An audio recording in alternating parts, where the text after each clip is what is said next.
예, 주님의 사랑과 은혜가 이 말씀을 듣는 모든 분들에게 충만히 임하기를 주님의 이름으로 축원합니다. 오늘은 지체의 사명이라는 내용을 가지고 말씀을 보기를 원합니다. 하나님께서 우리 각자에게 사명을 주셨는데 우리가 생각할 땐 그렇게 생각하지 않습니다. 어떤 유명한 사람, 특별한 사람에게 어떤 사명을 주셨다고 그렇게 생각을 하고 있는데 우리 손을 한번 생각을 해봅니다. 손가락 5개가 우리 한 몸에 있지만 어떤 것이 중요하고가 아닙니다. 엄지나 검지나 장가락, 무명지, 새끼 각각 사명이 있는 것처럼 우리도 몸된 교회 각 지체에게 하나님께서 다 사명을 주셨어요. 근데 우리는 다 착각을 하고 어떤 사람 유명하니까 그거 부럽다, 나도 그거 받았으면 좋겠다, 나도 그거 했으면 좋겠다 하는데 그렇지 않습니다. 하나님께서는 우리 모두에게 다 각각 다르지만은 사명을 주셨습니다. 그래서 오늘 지체의 사명, 내가 받은 사명은 어떤 것인가를 우리가 한번 살펴보고자 합니다. 먼저 우리가 요한복음 21장 21절에 보면 베드로가 이 요한을 보고 예수님께 여쭙습니다. 주여, 이 사람은 어떻게 되겠습니까? 베드로가 왜 요한에 대해서 궁금했을까요? 궁금한 이유가 있습니다. 그는 요한복음 21장 18절에 보면 내가 진실로 진실로 내게 이르노니 젊어서는 내가 스스로 띠띠고 원하는 곳으로 다녔거니와 늙어서는 내 팔을 벌리리니 남이 내게 띠띠우고 원치 아니하는 곳으로 데려가리라. 이 말씀은 베드로가 마지막에 어떻게 순교를 할 것인가를 가르쳐주는 얘기입니다. 죽음으로 어떻게 하나님을 영광을 돌리고 그리고 베드로에게 이르시되 너는 나를 따라오너라 그랬습니다. 따르라 했는데 베드로가 젊어서는 스스로 원하는 곳으로 다녔지만 내중에는 그가 원치 않는 곳에 결국 순교하는 내용을 말씀을 하신 겁니다. 그러면 베드로를 하나님께서 어떻게 부르셨을까요? 베드로에 대해서 우리가 잠깐 살펴보고자 합니다. 마태복음 4장 18절에 보면 갈릴리 해변에 다니시다가 두 형제 베드로와 안드레 그 형제를 보고 하나님께서 부르셨습니다. 금을 던지는 것을 보시고 말씀하시되 나를 따라오너라. 내가 너희로 사람을 낚는 어부가 되게 하리라. 그래서 이 베드로는 그물을 버려두고 예수를 쫓았다고 그랬습니다. 그리고 주님께 인정받고 수제자가 되었습니다. 자, 우리가 마태복음 16장 23절에 보면 예수님의 사역에 깨닫지 못하고 인간적인 생각으로 방해꾼 노릇을 하다가 책망받은 일도 있습니다. 그리고 또 마태복음 26장 31절에 보면은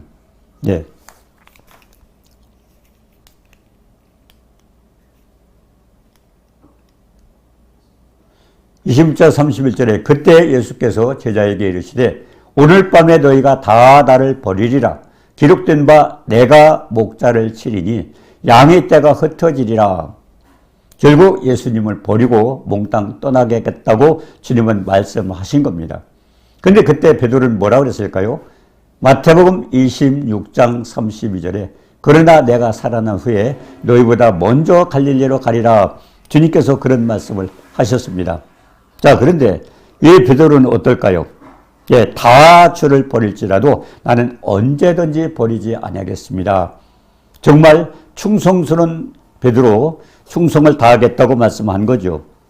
예수께서 내가 진실로 내게 이르노니 오늘 밤 닭 울기 전에 내가 3번 나를 부인하리라. 베드로가 충성을 다하겠다고 했는데 그 자리에서 주님은 오늘 밤, 며칠도 아닙니다. 당장 오늘 밤 오늘 밤 내가 이 닭 울기 전에 3번 나를 부인하리라. 잠깐 후에 일어날 일을 베드로는 몰랐습니다. 그러나 주님은 전지전능하시잖아요. 우리의 앞길을 우리는 모를지라도 주님은 다 알고 계십니다. 그러면서 베드로는 또 뭐라고 그랬습니까? 내가 주와 함께 죽을지언정 주를 부인하지 않겠나이다. 이런 맹세를 했습니다. 자, 그런데 주님은 또 말씀하신 대로 정말 닭 울기 전에 3번 부인하고 심히 통곡을 했던 것을 우리가 보게 됩니다. 자, 요한복음 21장으로 다시 돌아가서요. 디베랴 바다에서 7제자, 베드로와 함께 7제자가 고기를 잡고 있었습니다. 예수님이 십자가에 못 박히시고 예수님이 죽었다고 생각을 했습니다. 그런데 일곱 제자가 말하자면 세상에 빠진 겁니다. 그래서 티베리아 바다에서 고기를 잡고 있을 때 부활하신 주님이었습니다. 근데 그 현장에 나타나셨지만은 아무도 주님을 알아보지 못했습니다. 왜 그럴까요? 우리가요, 세상에 빠지게 되면 우리 영적 눈이 멀어버립니다. 눈이 멀기 때문에 주님이 옆에 서셨지만 알지를 못했던 것입니다. 근데 예수님께서 그때 얘들아, 지금 누군지도 몰라요. 모르는 분이 옆에 서서 얘들아, 너에게 고기가 있느냐 그랬습니다. 자, 우리가 이 질문을 보면요, 얘들아, 너에게 고기가 있느냐 그랬습니다. 예수님께서 전지전능하신 분이잖아요. 그런데 바다에 고기가 있느냐고 질문을 안 하셨어요. 너에게 고기가 있느냐? 이게 무슨 뜻일까요? 주님께서 주신 사명을 버리고 말씀을 버리고 세상에 빠진 자들은요, 영적으로 주님을 몰라봅니다. 그렇기 때문에 너에게 고기가 있느냐는 것은 바다에는 수없이 고기가 많아도 세상에 빠진 노인들에게는 고기가 갈 수 없다는 것을 표현하는 거 아닙니까? 세상에 빠졌을 때 축복이 없다는 걸 그걸 가르쳐주고 있는 내용입니다. 너에게 고기가 있느냐?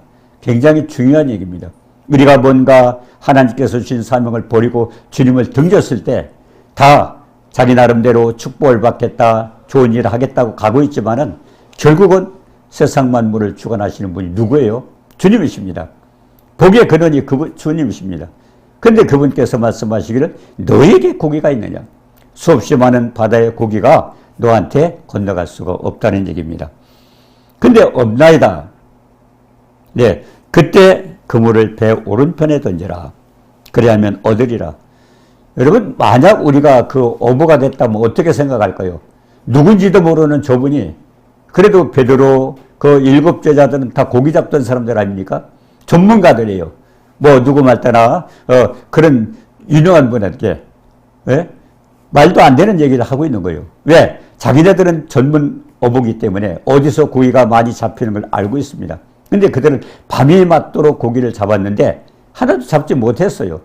근데 누군지도 모르는 그 젊은 분이 거기 서서 배 오늘 쪽에 그물을 던져라. 여러분 이해가 갑니까? 네. 오른편에 그물을 던지라고 그랬을 때 그러면 어디리라 그랬어요. 근데 고기가 그물이 올라오지 않았습니다. 엄청나게 잡혔어요. 조금 전에 어떤 일이 있었습니까? 그들은 밤이 맞도록 고기를 잡았지만 잡지 못했어요. 근데 누군지도 모르는 분이 옆에 서서 얘들아 고기가 있느냐? 이 엄청난 바다의 고기가 너희들에게 건너갈 수 없다는 겁니다.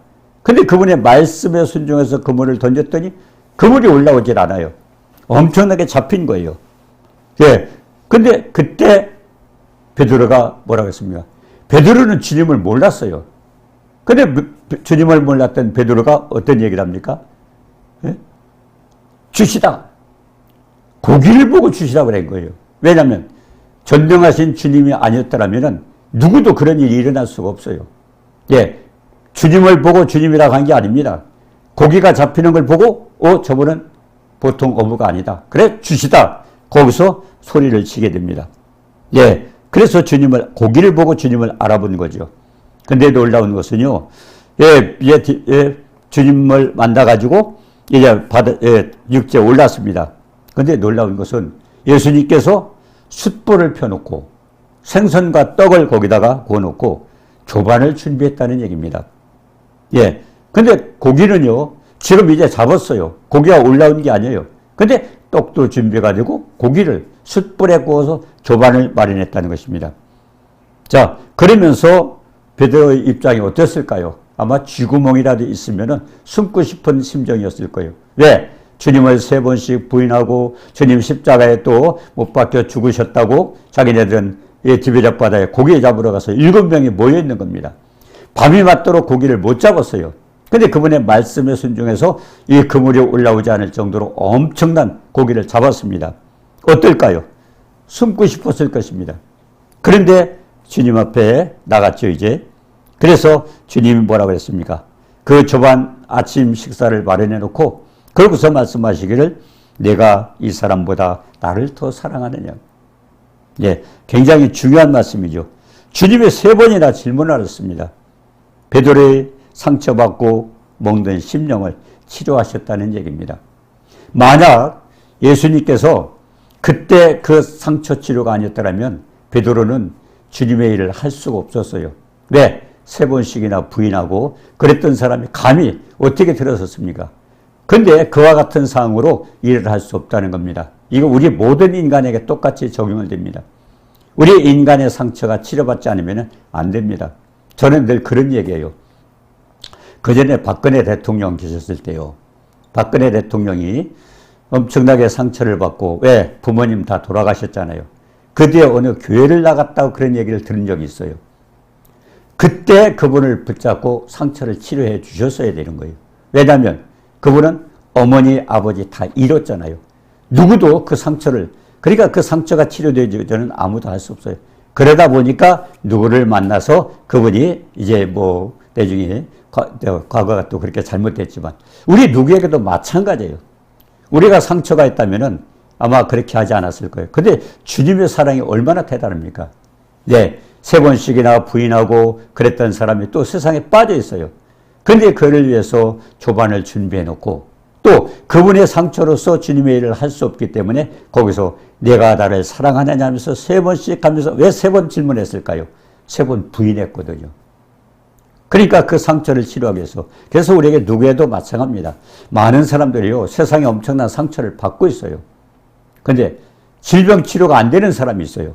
병원에 가서 치료를 받아도 안 되는 분들이 있습니다. 가장 중요한 것은요, 그 상처가 치료가 돼야 돼요. 아마 그 베드로뿐만 아니라 많은 사람들이 그렇게 했습니다. 근데 우리가 여기서 볼 때 참 주님은 우리를 위해서 십자가에 빌려 죽기까지 순종하셨고요. 얼마나 대단한 겁니까? 우리는 죄악 가운데 죽을 수밖에 없지만은 하나님께서 그 아들을 이 땅에 보내셔서 우리를 위해서 십자가에 못 박혀 죽기까지 희생하셨어요. 그래서 우리는 주님을 지금 어떻게 믿고 있습니까? 주님은 평범한 분이 아닙니다. 내가 필요할 때만 찾는 분이 아닙니다. 우리가 놀라운 사실은 빌립보서 2장 9절 10절에 뭐라고 그랬습니까? 아버지 말씀에 순종해서 죽기까지 복종했던 그 아들을 놓고 하나님께서 어떻게 하셨어요? 지극히 높여 하늘과 땅과 땅 아래에 있는 모든 만물을 예수님의 무릎 꿇게 하셨다는 겁니다. 여러분 이 장면 꼭 기억하세요. 왜? 우리는 수없이 예수님의 이름을 부르고 있습니다. 그런데 예수님의 이름을 부르고 그 예수를 믿어도 아무 역사를 체험하지 못하는 거예요. 우리는 주님에 대해서 진정으로 믿고 있는가? 하늘과 땅과 땅 아래에 있는 모든 만물도 예수님의 이름 앞에 다 무릎 꿇게 하셨다고 그러죠. 지극히 높여서. 그리고 주로 섬기도록 그렇게 만드셨어요. 그런데 그 이름을 우리 너무 모르고 있는 거예요. 네? 뭐든지 주님의 이름으로 기도하라고 그랬잖아요. 요한복음 14장 12절에도 뭐라고 그랬어요? 나를 믿는 자는 나의 하는 일을 저도 할 것이요 이보다 큰 것도 하리니 이는 내가 아버지께로 감이니라. 주님이 뭘 남기셨어요? 예수 이름을 우리에게 남기셨어요. 우리는 그 예수 이름을 가지고 살고 있습니다. 그런데 주님이 요한복음 14장 13절에 뭐라고 그랬습니까? 너희가 내 이름으로 무엇을 구하든지 내가 시행하리니 이는 아버지로 하여금 아들을 인하여 영광을 얻으시게 합니다. 이거 굉장히 중요한 얘기입니다. 많은 분들이 성령의 능력을 받고 여러 가지 은사를 했습니다. 뭐 예를 들어서 방언도 했고 질병도 치유했고 여러 가지 많은 일들을 했어요. 근데 나중에 보니까 그 사람들이 다 마귀의 종이 된 사람들이 많이 있습니다. 왜 그럴까요? 요한복음 14장 13절 내용입니다. 너희가 내 이름으로 무엇을 구하든지 내가 시행하리니 이는 아버지로 하여금 아들을 인하여 영광을 얻으시게 아니라 아들을 죽기까지 희생하셨던 그 아버지가 결국 아들의 이름을 통해서 영광을 받으셔야 돼요. 그러니까 나를 위해서 했다거나 우리가 출애굽기 32장처럼 하나님께서 그들에게 베풀어 주신 모든 선물이 왜 줬어요? 결국은 하나님의 성막을 만들기 위해서 주셨는데 자기를 위해서 금송아지 만들고 하다 보니까 다 멸망받지 않았습니까? 가장 중요한 것은 결국 우리가 또 기도하는 것도 그래요. 많은 사람들이 교회 와서 엎드려 기도합니다. 여러분 뭐 기도하세요? 우리 자식 잘 되고 대학에 합격하고 또 건물 사고 장사 잘 되고. 저는 그렇게 기도 안 합니다. 저도 많이 부탁을 받고 있어요. 저는 그래요. 주님의 이름을 높이고 주님을 찬양하도록 기도하라. 왜? 때로는 대학에 떨어져서 성공한 사람도 있어요. 중요한 것은 아버지께서 주관하시면 되는 거예요. 아버지께서 쓰시면 되는 거예요. 근데 우리는 내 멋대로, 예? 내가 좋은 대로 하려고 합니다. 내 뜻대로. 이거는 자기 욕심이죠. 그래서 중요한 것은 우리가 주님의 이름으로 하는 무엇이든지 주님 앞에 영광이 돌려져야 하나님께서 축복하십니다. 너희가 내 이름으로 무엇을 구하든지 시행하리니 이는 아버지로 하여금 아들을 인하여 영광을 얻으시려 함이라. 그래서 우리는 다시 한번 내가 기도하는 내용이 무엇인가도 살펴볼 필요가 있습니다. 자, 그런데 이렇게 주님을 3번씩이나 부인했던 베드로에게 주님이 어떻게 하셨어요? 네, 주님은 내가 나를 사랑하냐 3번씩 하면서 베드로를 상처를 치료해 주신 겁니다. 3번 부인했던 그에게 결국 상처를 치료해 주셨죠. 우리가 필요합니다. 가정에서도 부모 자식 간에도 필요하고 이웃들에도 필요합니다. 또 교회에서도 필요합니다. 무엇보다도 그가 받은 상처가 무엇인가를 알고 그게 치료가 돼야 질병도 치료되고 다른 게 치료가 됩니다. 그래서 그렇게 해서 주님은 일단 치료해 놓으시고 그러고서 이제 사명을 주십니다. 젊어서는 네가 스스로 띠뛰고 원하는 곳으로 다녔다. 예, 주님을 부인하기도 하고 베드로가 했던 행위는요 놀랍지 않습니까? 우리가 마태복음 16장 18절에도 그랬어요. 내가 누구냐? 너희는 날 누구라 하냐? 주는 그리스도 살아계신 하나님의 아들입니다. 예, 올바른 고백을 했어요. 그때 주님 뭐라고 그랬어요? 내가 복이 있도다. 그러면서 주님께서 주신 축복이 뭡니까? 예, 음부의 권세가 이길 수 없는 교회를 세운다. 교회가 뭡니까? 건물이 아닙니다. 우리 믿는 사람들의 모임입니다. 그리고 뭐라고 그랬습니까? 내가 천국 열쇠를 준다고 그랬어요. 베드로가 우쭐했어요. 이제 뭐가 됐는가 싶어라. 그런데 주님이 기재서야 뭘 하셨어요? 내가 고난을 받고 죽임을 당하고 그리고 부활하리라. 그럼 이 말씀을 다 들었어야 되죠. 근데 베드로는 만류했습니다. 그렇게 되지 않을 거라고 그랬습니다. 왜 그랬을까요? 예, 누구든지 경험해봤지만요. 우리가 법정에서 보면요. 그 판사의 말을 끝까지 들어야 되는데 중간에 징역 몇 년 하면은 사람들이 거기서 기가 팍 죽어가지고 그때부터 기가 막힙니다. 근데 뭐라고 그랬어요? 고난을 받고 죽임을 당하고 3일 만에 부활한다고 그랬어요. 근데 거기서 그걸 만류했지 않습니까? 예? 네가 하나님의 일을 생각지 않고 사람의 일을 생각하는다. 그러면서 아무든지 나를 따라오려거든 자기를 부인하고 자기 십자가를 지고 날 쫓으라고 그랬습니다. 예. 근데 베드로가 있는 행위를 보면 정말 혼나야 마땅하지만 하나님께서는 뭐라고 그랬어요? 젊어서 스스로 띠뛰고 원하는 곳으로 다녔지만 얼마나 주님을 슬프게 했던 일입니까? 그런데 늙어서는 내 팔을 벌리고 남이 띠뛰고 원치 않은 곳으로 데려가리라. 어떤 일일까요? 주님은요.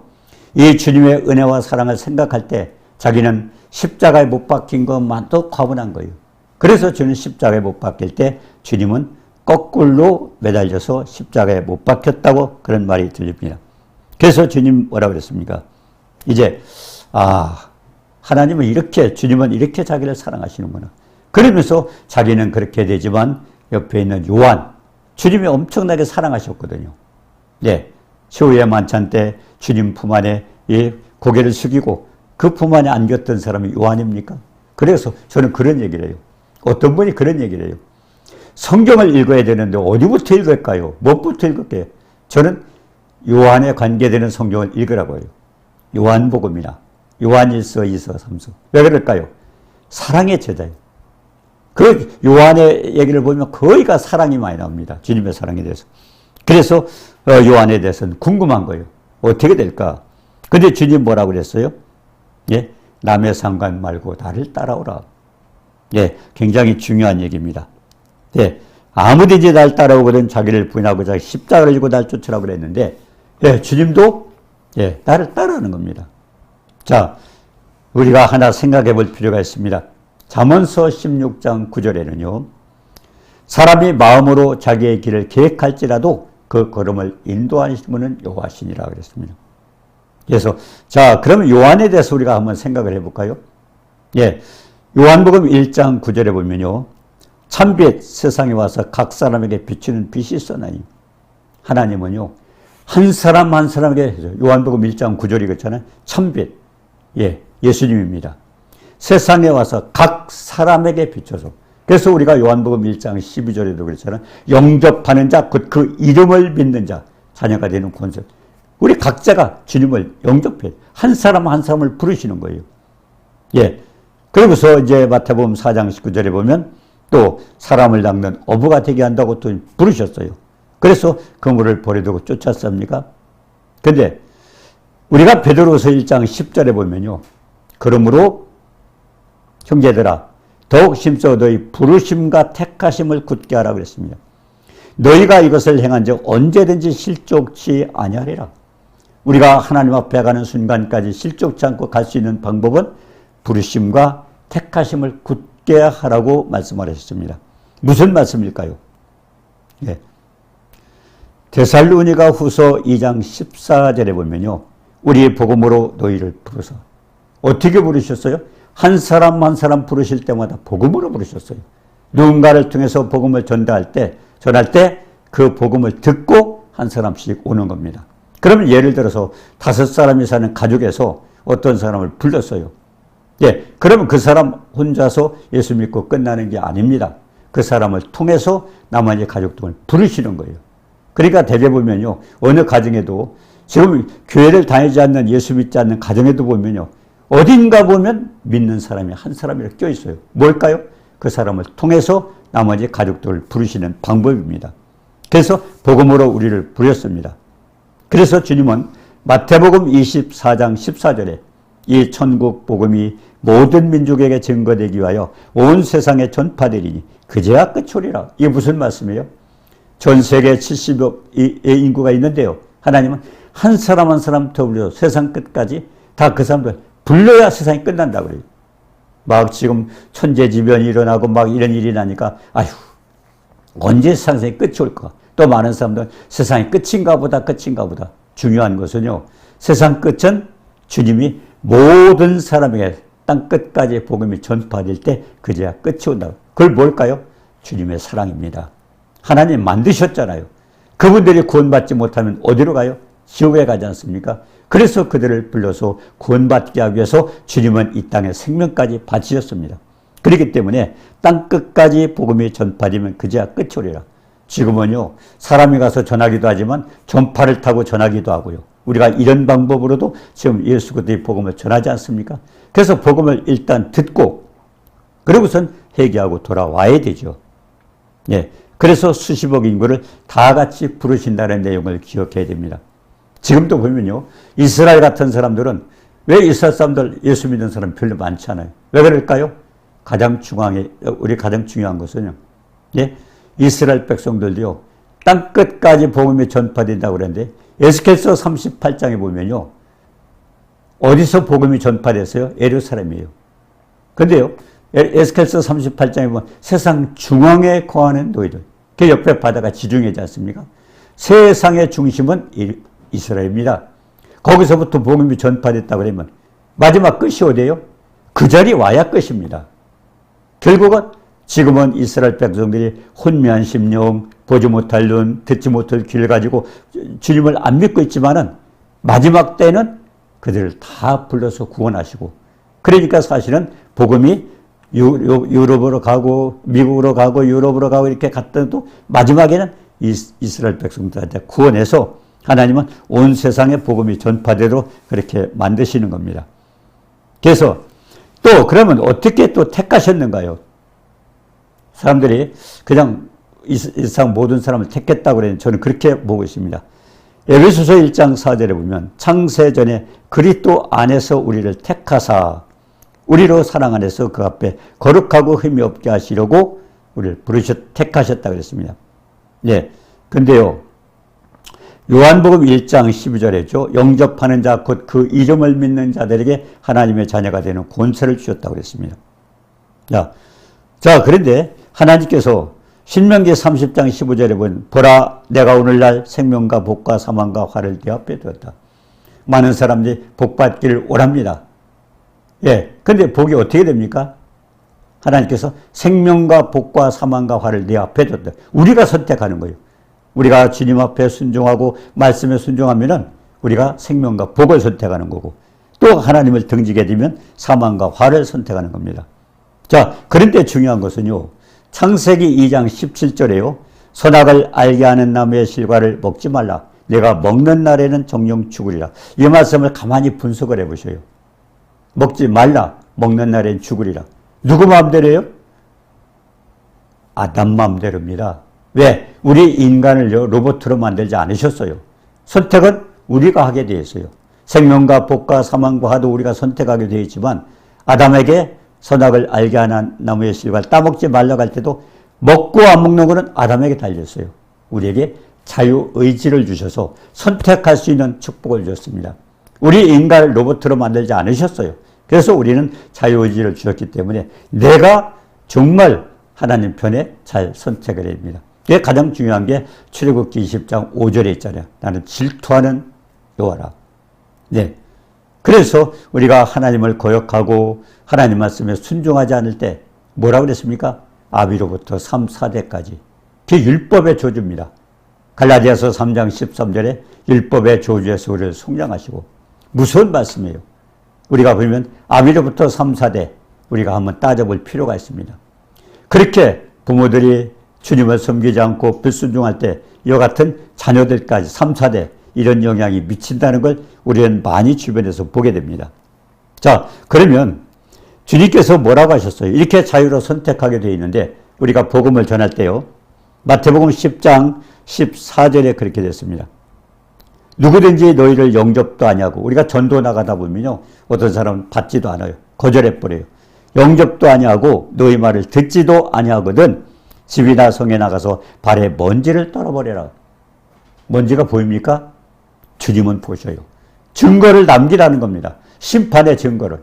복음을 전했는데 누가 보냈어요? 하나님께서 보내셨는데 하나님을 거역한 겁니다. 그래서 그런 자에게는 밖에 먼지를 떨어서 심판의 증거를 남겨달라는 말씀입니다. 얼마나 무서운 말씀입니까?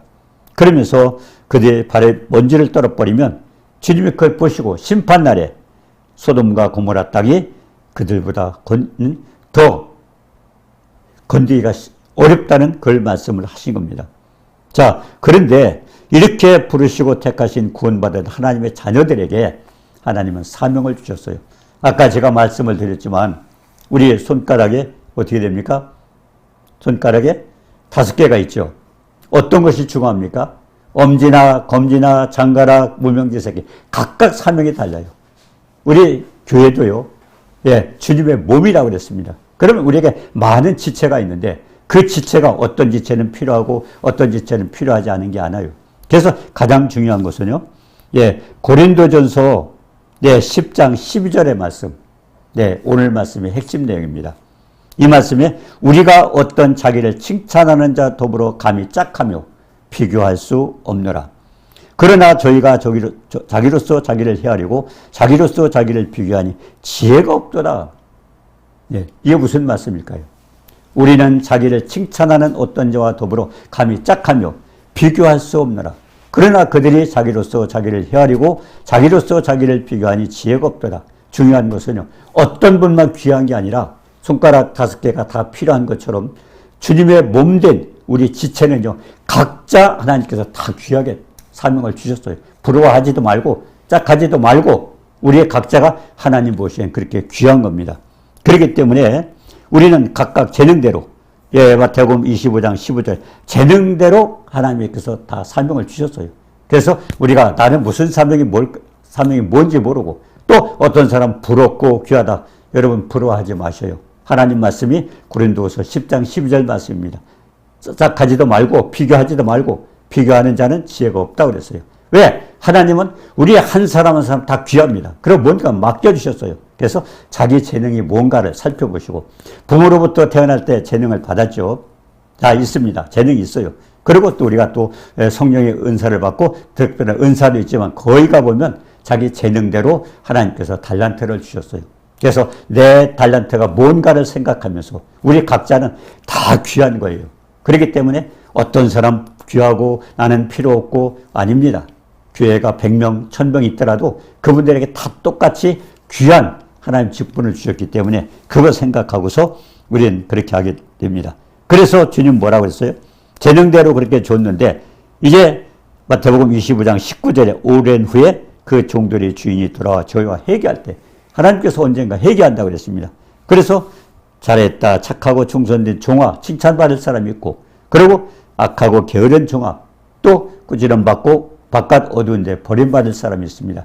오늘 말씀은 베드로에게 말씀하셨던 것처럼 너는 나를 따르라.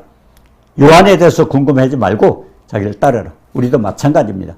어떤 부러워하는 사람이 있다면 우리는 그 말씀, 오늘 고린도후서 10장 12절 말씀 생각하면서 정말 나도 귀한 존재라는 생각하고 자기의 재능을 생각해서 하나님 앞에 지체의 사명을 잘 감당하고 영광 돌리고 축복받는 모두가 되시기를 주님의 이름으로 축원합니다. 아멘. 은혜로우신 주님 사랑을 감사합니다. 우리 각각 귀하게 여기시고 생명까지 바쳐서 죽기까지 사랑하셨기에 우리에게도 또 귀한 사명 주셔서 그렇게 하나님 앞에 영광 돌리도록 만들었사오니 많은 사람들이 자기는 별로 쓸모없는 존재요, 나는 아무것도 아니라고 하지만 주님의 몸된 지체는 각각 하나님께서 주신 귀한 지체입니다. 그 사명 잘 감당하여 나의 재능이 무엇인가를 생각해서 각각 나에게 주신 그 재능 찾아서 사명을 감당하고 하나님 앞에도 영광 돌리고 축복받는 모두가 되도록 도와주옵소서. 예수님의 이름으로 감사드리며 기도드리옵나이다. 아멘.